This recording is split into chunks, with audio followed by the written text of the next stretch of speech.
नमस्कार दोस्तों, और हमारे चैनल में आपका स्वागत है। और चलिए हम एक अच्छी सी सीख देते हैं गौतम बुद्ध के संग की। जब भी कोई व्यक्ति गौतम बुद्ध के संग शामिल होता था तो बुद्ध उसे अपने सबसे पहले शांत करने के लिए कहते थे। ध्यान की अवस्था में जाने से पहले उस भिक्षु को शांत रहना सिखाया जाता था। आज के दौर में हम हर तरह सारी शोर और इसकी वजह से दिमाग में तनाव पैदा होना लाजमी है। ऐसे अगर आप हर रोज कुछ देर मौन रहने का अभ्यास करते हैं तो इससे आपके तनाव पैदा होने वाले हार्मोन्स के लेवल में कमी आती है। इससे आपका दिमाग शांत होता है, गुस्सा नियंत्रित रहता है और तनाव बढ़ाने वाले हार्मोन्स का लेवल घटता है। आज के इस वीडियो में हम जानेंगे कि किन मौक़ों पर हमें शांत रहना चाहिए और किन मौक़ों पर हमें बोलना चाहिए और शांत रहने के हमारे अंदर क्या बदलाव आ सकता है। दोस्तों, संध्या काल का समय था, शुरू होता है अब। गुरु अपने सभी शिष्यों को बुलाते हैं और कहते हैं कि कल सुबह सब लोग नदी में स्नान करने के बाद तुरंत हमारी कुटिया के सामने उपस्थित हो जाना। सभी इसी से दौरान रह जाते हैं कि हम लोग को कुछ गलती हो गई है क्या, लेकिन गुस्से से ये कहते हैं कि हो सकता है गुरुजी कल सुबह कुछ अच्छी बात बताने वाले हों। सब लोग रात को ही सही समय पर सो जाते हैं और सुबह उठकर सभी लोग नदी में स्नान करने के बाद वापस गुरु जी के पास उपस्थित हो जाते हैं। गुरु जी कहते हैं, आज हम तुमको चुप रहने के लिए फायदे बारे में बताऊंगा। गुरु कहते हैं 10 मौके जहाँ पर चुप रहने से होता है लाभ और बोलने से नुकसान। गुरु कहते हैं अगर आप इन 10 मौकों पर शांत हो गए यानी मौन हो गए तो आप तो जो चाहेंगे वही मिल जाएगी। आपकी जिंदगी चमत्कारिक बदलाव शुरू हो जाएगी। जरूरत से ज्यादा बोलना या चुप दोनों ही अच्छी बात नहीं है। जैसे जरूरत है ज्यादा वर्षा हो जाना पर फिर धूप हो, दोनों दिक्कत होती है। इस तरह अनावश्यक बोलने से भी काफी नुकसान होता है। गुरु जी कहते हैं कि पहला ऐसा मौका जहाँ पर व्यक्ति को चुप रहना चाहिए, बिना तथ्य के ना बोलने। गुरु जी ने कहा अगर आपके पास कोई तत्व नहीं है तो वहाँ चुप रहने से ही भलाई है। चुप बैठने से दिमाग में नई कोशिकाओं का निर्माण होता है और उससे ज्ञान की वृद्धि होती है। बोलने से भलाई वही है जहाँ आपको किसी चीज़ के बारे में पूरा ज्ञान हो। अगर आप बिना तथ्य के कहीं बोलते हैं या फिर वजह बोलते हैं तो आपका वहाँ मजाक भी बन सकता है। अगर आपके पास पर्याप्त जानकारी नहीं है, ऐसी जगह पर बोलने से आपका मजाक तो बनी रहेगा, साथ ही साथ लोगों को भरोसा भी आपसे उठने लगेगा। इसलिए ऐसी जगह पर शांत रहो जहाँ तुम्हें पता न हो कि क्या बोलना है क्या नहीं। कई बार कुछ लोग ऐसे होते हैं जो हर जग अपनी उपस्थिति बताते लगते हैं। उन्हें पता नहीं होता कि हम क्या बोलना है, लेकिन फिर भी बोलते जाते हैं और फिर बाद में दूसरे लोगों को उनके जाने के बाद उनका मजाक उड़ाते हैं। जब तक आपको तत्व उपस्थिति के बारे में अच्छा ज्ञान नहीं है, उसके बारे में पता नहीं है, तो वहाँ चुप रहना ही ज़्यादा समझदारी है। गुरु ने कहा जब दूसरा ऐसा मौका जहाँ पर व्यक्ति को चुप रहना चाहिए, शब्दों से ना ठोस पहुँचे और आपके शब्द किसी के मानसिक ठेस पहुँचा रहे हैं तो वहाँ चुप हो जाना चाहिए। कमजोर व्यक्ति के बारे में कुछ भी बोलकर आप महान नहीं बन सकते। महान आप किसी कमजोर का साथ देने से बनेंगे। कई बार होता है कुछ लोग अपने से छोटे व्यक्ति को भला बुरा कहते हैं और सामने वाला इंसान तो कद से आपसे छोटा है, वह आपको नहीं बोल सकता, लेकिन वह आप उसकी नज़रों में गिरते चले जाते हैं कि वह कल भी आपसे पद में बड़ा हो जाए, पद में आपसे वहाँ बड़ा हो जाए। तो आज एक रवैया आपका उसके साथ है, आने वाले समय में वह अभी आपके साथ वही करेगा। आप किसी को नीचा दिखाकर बड़ा नहीं बन सकते।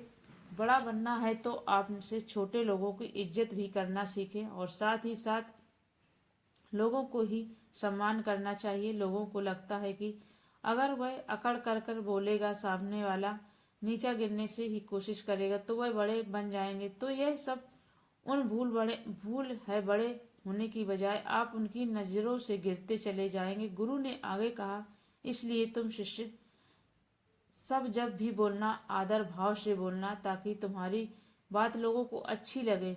मैं, भाई बहन, माता पिता, मित्र इत्यादि संबोधन शब्दों का इस्तेमाल करना। इससे तुम्हारी मान प्रतिष्ठा बढ़ेगी।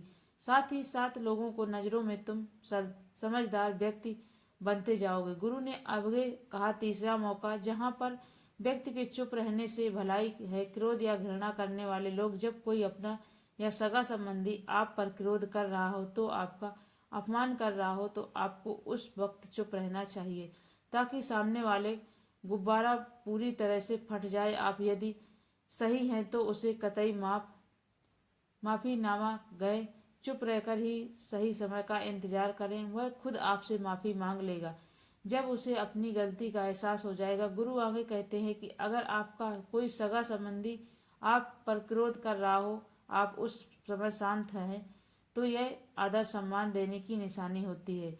इसमें ना कोई छोटा होता और ना कोई बड़ा। आपको क्रोध आ रहा है तो आप वहां से किसी अनादर किए बिना चले जाएं, फिर चुप रहे। क्रोध से अपने रिश्ते खराब हो गए। क्रोध करने से हमेशा क्रोध करने वाले व्यक्ति का बुरा होता है।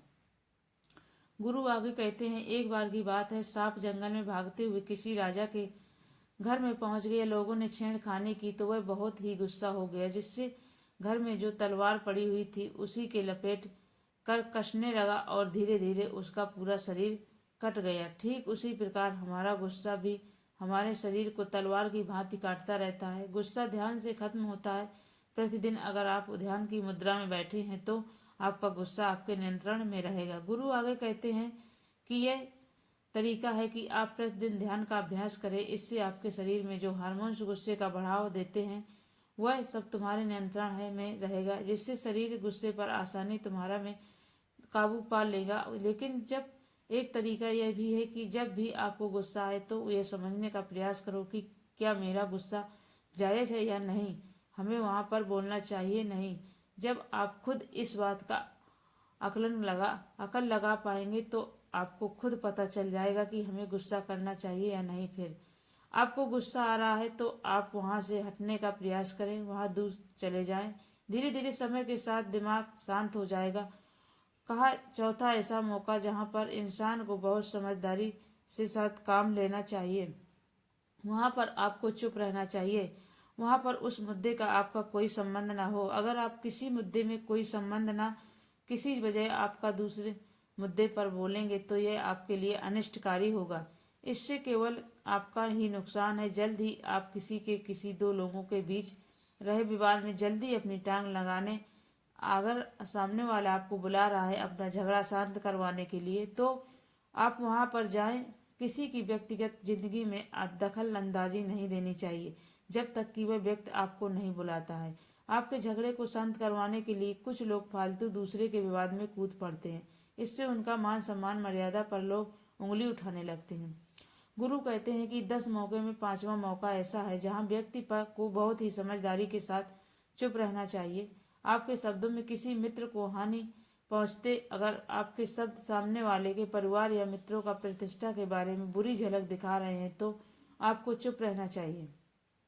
किसी के परिवार में मित्र में बारे में बुरा बोलने से केवल आप ही बुरे बनेंगे। जो चीज आसानी से खत्म हो जा सकती है उसे अपने शब्दों से बढ़ा ना करें। बिना चिल्लाए बात करने का प्रयास करते रहना चाहिए। अगर आप चिल्लाएंगे कोई बात नहीं कर सकते तो आपका चुप रहना ही भलाई है। किसी पर चिल्लाने से आपका व्यवहार के बारे में पता चलता है। ज्यादा बोलने से चीजें हमेशा खराब हो जाया करती हैं। एक बार कुछ रिश्ते ज्यादा तेज बोलने की वजह से टूट जाते हैं। इसलिए अपनी ही आवाज मीठा पुन्ना मजाक के हमेशा शब्दों में मायने के ही रखे। जहाँ किसी को शब्दों से चोट लगे वहां चुप हो जाए। ज्यादा बोलने से हमेशा नुकसान ही होता है। किसी और की प्रतिष्ठा को अपने शब्दों के माध्यम से उसे हानि नहीं पहुंचाना चाहिए। यदि आप शब्दों के किसी प्रतिष्ठा की ठोस पहुंचा रहे हैं तो वहां आपको चुप हो जाना चाहिए। जहां व्यक्ति अपने सामने नहीं, जो उस व्यक्ति के बारे में बुरे शब्द किसी तीसरे व्यक्ति के सामने ना बोले। गुरु कहते हैं, छठा मौका जहां पर व्यक्ति को चुप रहना चाहिए। जब कोई कर रहा हो किसी बुराई, जब कोई आदमी आमने सामने के तीसरे आदमी की बुराई कर रहा हो तो तब तुम्हें चुप रहकर बस सुनना चाहिए, अपनी व्यक्त नहीं करना चाहिए। क्योंकि जो आप सामने वाले किसी तीसरे की बुराई कर रहा है वह कल किसी और के सामने आपकी बुराई कर सकता है। यदि आपने कुछ कहा तो नीति शास्त्र के अनुसार अपने वय को बंद रखता है और वृद्धि से काम करता है। इसी इंसान समझदारी होता है। बिना जरूरत के बोलना किसी के बारे में ना किसी के बीच में बोलना यह गलत बात है। कभी कभी हमारे लिए वृद्धि बात इसी में होती है कि हमें अपना मुंह ऐसी जगह पर नहीं खोलना चाहिए।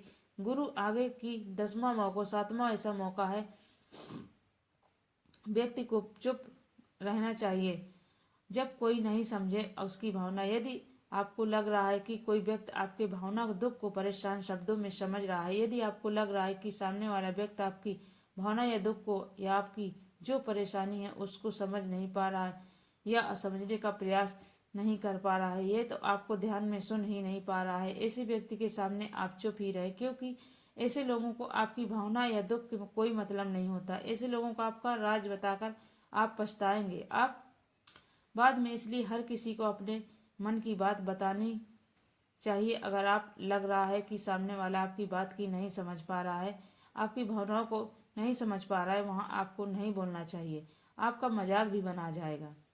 आपको लगने की सामने वाला आपकी भावनाओं को ठीक तरीके से समझ रहा है, आप जो कह रहे हैं ठीक सुन रहा है, तभी आप उससे बात कहें। और गुरु कहते हैं कि 8वां मौका जहां आपको चुप रहना चाहिए। जब कोई इंसान अपना दुख व्यक्त करे, यदि कोई इंसान अपने दुख या परेशानी को आपको बता रहा है तो उसका मतलब यह है कि आपको अपना समझ रहा है। ऐसे में तुरंत ही उसे समाधान बताने की बजाय चुप रहकर उसके दुख या समस्या को उसके दुख या समस्या को किसी और को न बताएं। वह इसलिए नहीं बता रहा उसकी समस्याओं का समाधान देंगे, बल्कि यह इसलिए भी बता रहा है कि सामने वाला उसकी बात को समझ रहा है। कई बार बताने से दुख कम हो जाते हैं। आपको अपना दुख इसलिए बता रहा होगा कि उसे लग रहा है कि आप उसकी बात को समझ रहे हैं। दुख बांटने से काम हो जाता है, इसलिए जब व्यक्ति अपना दुख आपसे व्यक्त करे तो आप चुप्पी मारकर उसकी बात सुनकर बहुत ध्यान से सुने, ताकि उसके दुख कम हो जाए, उसके मन का बोझ हल्का हो जाए, क्योंकि उनमें मन में जो भी है बातें आपको सब बता दिया। गुरु आगे कहते हैं 10वें जन्मों में 9वां ही ऐसी जगह है जहाँ पर आपको चुप रहना चाहिए। दृष्ट प्रकृति के लोग रह रहे हों, गाली गलौज कर रहे हों तो आप वहाँ पर मत जाइए। जहाँ जगह पर आप चुपचाप निकल जाएं, अर्थात अपनी प्रतिक्रिया दिए बिना आप वहाँ से चले जाएं, क्योंकि उसकी जुबान खराब हो गई। दृष्ट प्रकृति को लोग कहते हैं उनको पाप ऐसे समय में नहीं समझा सकते हैं जब उनका दिमाग पूरी तरह शांत हो जाए, तभी वह आपकी बात सुनेगी। इसलिए जहाँ पर दृष्ट प्रकृति के लोगों आपकी बात को ना मानते ना हो ना सुनते हो, आपको वहाँ नहीं बोलना चाहिए। 10वें ऐसा मौका जहाँ आपको शांत हो जाना चाहिए। अपनी सफलता का राज हर किसी को ना बताएं। बार होता है कुछ लोग सफलता को बहुत ही जल्दी अर्जित कर देते हैं, हर जगह अपनी सफलता का ढिंढोरा पीटने लगते हैं। ऐसे में क्या होता है कि कई लोग अपनी सफलता को खुश नहीं होते हैं। अगर अपनी सफलता जबरदस्ती लोगों को ढिंढोरा पिटवा रहे हैं तो लोगों को नकारात्मक ऊर्जा आपको प्रभावित करती है। जब आप सफल होंगे सबको पता चले जाएगा, आप सफल हो जाएंगे, ढिंढोरा पीटने से नुकसान आपका ही होगा। इतना कहकर गुरु ने शिष्यों को आज के लिए बस इतना ही। अगर तुम मेरी इन 10 बातों को जीवन में अपना लेते हो तो तुम सब काफ़ी हद तक परेशानियों से बचे रहोगे। यहाँ से जाने गए बाद मेरी ये बातें आपके जीवन किसी वरदान से कम नहीं साबित नहीं होगी। दोस्तों, मुझे उम्मीद है इस वीडियो से आपका बहुत कुछ सीखने को मिले होगा। अगर आप हमारे इस चैनल से जुड़ना चाहें तो प्लीज़ हमारे चैनल को सब्सक्राइब कीजिए और वीडियो को लाइक कीजिए। धन्यवाद दोस्तों, तब तक के लिए